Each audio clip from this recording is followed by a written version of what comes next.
Good day mga amigo. Mag-ayo na naman ako ng motor mga amigo na laging lubat. Charging ang problema nito mga amigo. Hindi siya pumapalo ng 14. Kaya kailangan kong i-check dito mga amigo yung stator kung alin ang may problema. Yung stator ba o yung regulator or battery. Pwede ring wiring. Ngayon,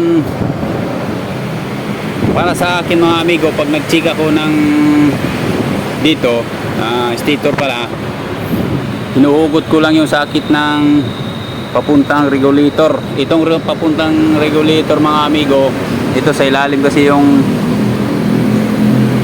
rectifier. Yung sakit na tatlong wire na galing dito, ito yung kailangan ko i-check para malaman ko kung may problema na to. Gamitan ko lang siya ng tester mga amigo, kaso kailangan siyang i-start. Under naman to mga amigo kasi itong tatlong wire mga amigo, ano lang to, baliktaran lang siya pag check para ma-check kung wala ba siyang grounded o may problema na ba yung stator.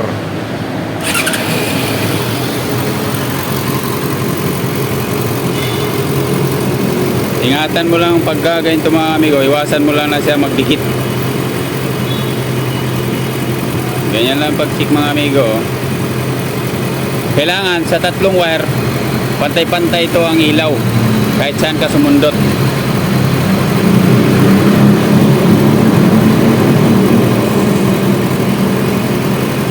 One.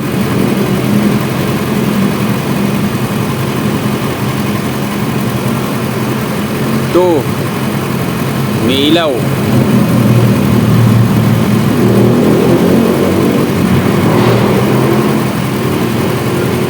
3.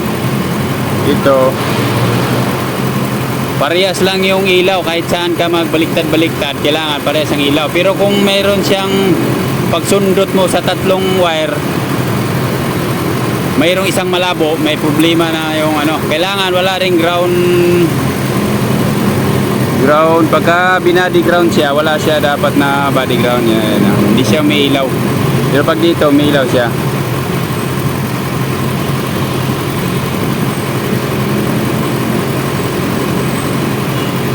Iwasan mo lang na madikit to dito kasi bawal yan mag-short. So ito mga amigo, walang problema yung stator.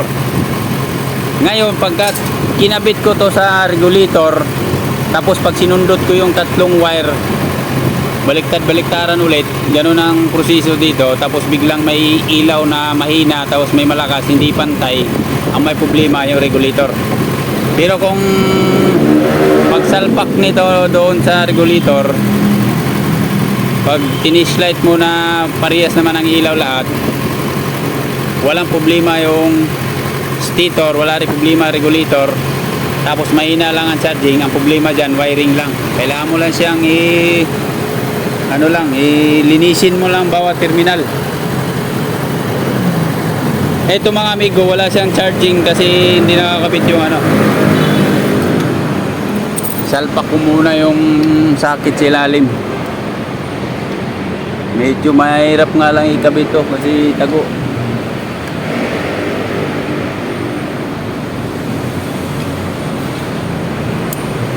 Ayan mga amigo, nakakabit na. Tingnan na natin kung nalinis ko na rin yung wiring nito, yung mga bawat connection dito.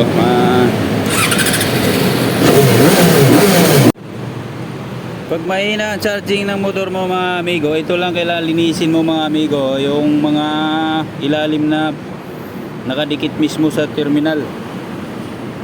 Lahat yan linisin mo, tapos yung mga fuse, pusti ng fuse, linisin mo lang, ganun.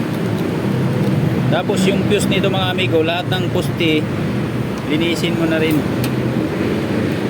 Pag umaangat, bumababa lang ang minor, wala ang problema yung stator, wala ring problema yung rectifier. Ang problema lang dyan, marumi lang yung mga koneksyon. Katulad dito, marumi siya.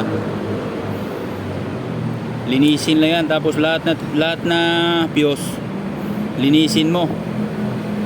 Sa paglinis naman nito mga amigo, kailangan huwag mong hugutin lahat. Kasi pag hinugot mo lahat, baka hindi mo matandaan kung saan nakalagay yung 30, may 25, tapos 10, may 2.25. Kaya ang gagawin mo, para di ka maligaw, hugot ka ng isa, linis, sabay salpak. Hugot, salpak, hugot, linis, salpak. Ganun ang diskarte niyan mga amigo para hindi ka malito. Kasi yung 30, bawal yan mapunta sa ibang parte. Yan lang mga amigo.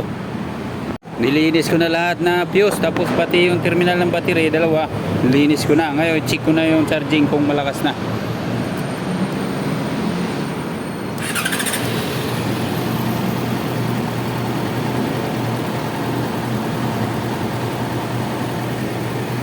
Yeah, maangat na siya, hindi pa siya tinotrotol, oh.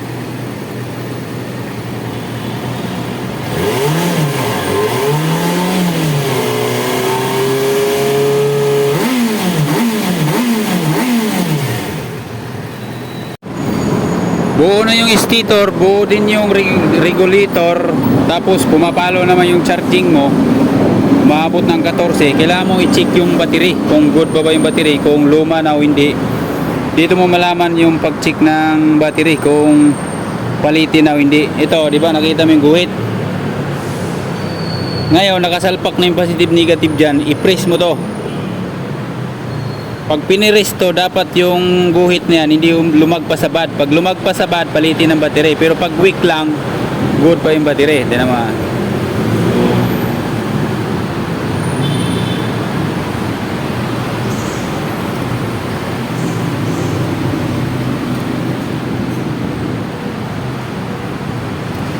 Ayan, good pa yung battery. Walang problema.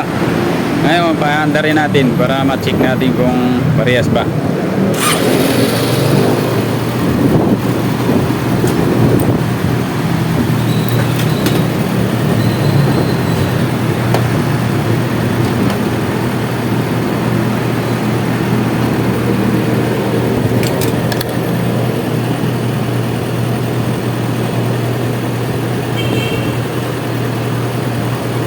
Dito 13 na, pero dito sa ito 12 pa rin, di gumalaw.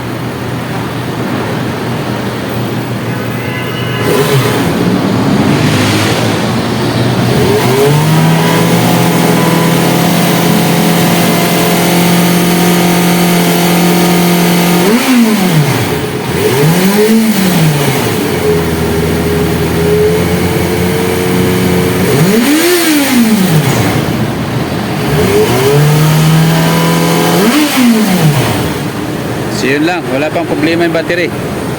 Ito lang, pagka sinundo to, kailangan patay yung makina.